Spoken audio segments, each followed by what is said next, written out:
The I-80 Planting Tour is brought to you by the Enlist Weed Control System from Dow AgroSciences, a new herbicide-tolerant trait system that will build on glyphosate. That warm weather helped U.S. corn growers get a big head start on planting this year's crop. USDA says 7% is now planted. The 5-year average is 2%. Over the next 6 weeks, we'll take a close look at spring planting across the nation's corn belt. Our trip will take us over 5 key states from Ohio to Nebraska along the Interstate 80 corridor. National reporter Tyne Morgan begins our tour in northeast Nebraska. Thanks, Clinton. We're kicking off our 2012 I-80 planting tour from the rolling hills of eastern Nebraska. Now, as you can see behind me, not much work is being done right now. Mainly farmers in this area are holding off to plant until that crop insurance date goes into effect.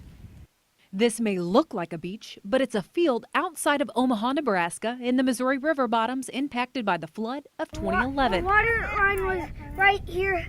This is a daily reminder to the Shaners of a natural disaster they'll never forget.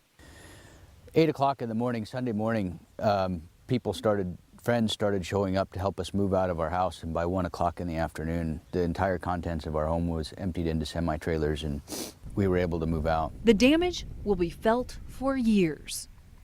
It won't be the same as it was before, due to lack of biological activity, due to that there is sand on everything, due to that where there isn't sand, maybe there's debris. And although Shaner says now a year later he'll be able to plant about 90% of his acres, he says he's not sure exactly how long it'll take to get this sandy soil back into the productive stage it was before the flood of 2011.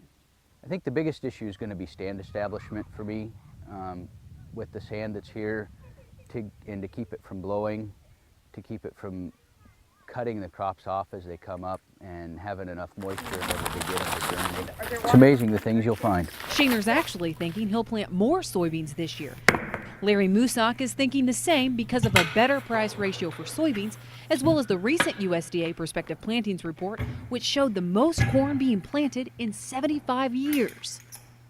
I made my decision on the acres last fall, but as a result of that report, I may switch 80 acres roughly from corn back to soybeans. Neither farmers have been in the field yet, but plan to start in the next few days. A number of things that drive that decision. We're finishing up one piece of equipment, that's one thing. The insurance date is another reason.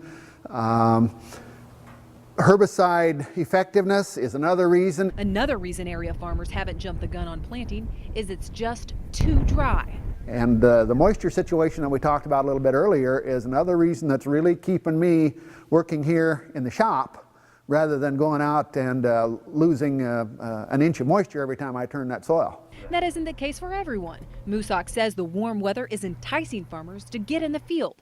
Since they can't plant, he thinks more tillage work is being done. I suspect that once people get going and things are working well, there'll probably be a little more corn planted than perhaps has been planted in the past. As for the Shaner family, he's just hoping he can get a decent crop this year and restore the soil so it's there for the 6th generation of his family farm.